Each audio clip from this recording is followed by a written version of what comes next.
நான் அந்த தேனாம்பேட்டை சிக்னல் கிட்ட வந்திருந்தேண்ணே, பிரிட்ஜ் இறங்கி டவுனில். அப்போது BMW கார் ஒன்று, ஒரு 3 பைக்கு, என் 2 ஆட்டோ இடிச்சிட்டு போச்சுண்ணே. என் ஆட்டோ இடிச்சு போய் கேட்க போனோம்ண்ணே. போட்டோ ரெடி ஆகிடுச்சாப்புல, அடிச்சுட்டு போலீஸ் வந்து தடுத்துட்டாங்கண்ணே. வேறு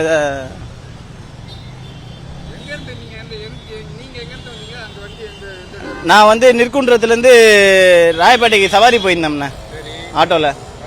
அந்தால வந்து அதான் கிரீம்ஸ் ரோடு முனையில் வந்து இடிச்சிட்டு அதை தாண்டி வர பஸ் ஸ்டாப் கிட்ட வந்து நின்று போய் கேட்க போனதுக்கு அடிச்சுட்டு போதையில் ஒரு மாதிரியா போலீஸ்காரெலாம் அடிச்சாருண்ணே. இல்லை அவர் ஒரு ட்ரிங்கர் இல்லை, நான் ட்ரக்கர்ண்ணா. நான் ட்ரக்கரு. அடிச்சு கேட்டதுக்கு என்ன ஒன்றும் பண்ண முடியாது, நீ என்ன பண்ணுறியோ பண்ணிக்கோன்னு சொல்லிட்டு ஃபஸ்ட்டு சொன்னார்ண்ணே. அடுத்தது போலீஸ்காரங்களாம் வந்தபோது பைத்தியக்காரன் போலீஸ் தான் துரத்திட்டு வந்ததே. அவரை பைக்கில் துரத்திட்டு வந்தாங்க, எல்லாரும் வண்டி அடிச்சுட்டு போனார். போலீஸ்காரையும் அடிச்சார் போட்டி கேட்டதுக்கு ஃபஸ்ட்டு. அத்தை கும்பல் கூட்டினவனே தான் பைத்தியக்காரனாட்டம் நடிச்சிட்டு இருக்காரு.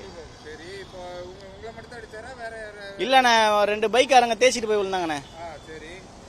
சரியான அடி. அதுக்கு முன்னாடியே ஒரு 3 வண்டி அடிச்சிருக்காரு, எனக்கு தெரியாது. அது என் முன்னாடி ஒரு ஆட்டோ 2 பைக் அடிச்சாரு, அது மட்டும் தெரியும். ஆமா நிக்க, அது என்னன்னு தெரியல சார். அவங்க துரத்திட்டு வந்தாங்க. ஒரே ஒரு போலீஸ்கார் பைக்ல, வேற ஒருத்தர் பைக்ல ஏறி வந்தார். இடிச்சதுல அவர் மேல தான் சார். எல்லாம் நிறைய வண்டி அடிச்சிட்டு இருக்காரு சார். என் வண்டியை மட்டும் இடிச்சா பரவாயில்லையா சார்? கண்ணா முன்னாடி வந்தாரு, போதையில செம்ம போதை. வேற மாதிரி வந்து இடிச்சிட்டு ஒரு மாதிரி பிரச்சனை பண்ணிட்டு போயிட்டேன், உட்காந்துட்டு இருக்காரு.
செய்திகளை உடனுக்குடனும் துல்லியமாகவும் தெரிந்து கொள்ள சப்ஸ்கிரைப் பண்ணுங்க.